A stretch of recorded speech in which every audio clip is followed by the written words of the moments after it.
በእግዚአብሔር ስም አገር ለአገር የተሰደዱ መች ተሰቃዩ? እግዚአብሔር መከታ ሆናቸው። ስለዚህ እግዚአብሔር ጋሻና መከታ እንዲሆነን አንተ ታውቃለህ እንበል። እግዚአብሔር አንተ ታውቃለህ ለሚሉት መከታ ነው።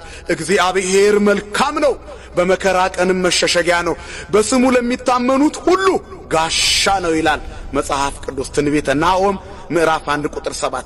ስለዚህ እግዚአብሔር በስሙ የሚታመኑትን አንተ ታውቃለህ የሚሉትን ያውቃቸዋልና ጋሻ ነው ይላል። ጋሻና መከታ የሆነን አምላካችን እግዚአብሔር ግን ይሄ የሚሆነው አንተ ታውቃለህ ስንል ነው።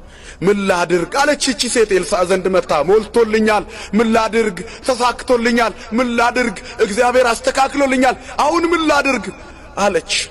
ሂጂና ከዘይቱ ሸጠሽ ግማሹን ለባለ ዕዳዎች ክፈይ፣ የቀረውን አንቺና ልጆችሽ ተመገቡ፣ እስክትሞቱ ድረስ ቤታችሁ በበረከት ነው አለ። እግዚአብሔር የተመሰገነ ይሁን። ይህቺ ሴት እንደሰማች ገስግሳ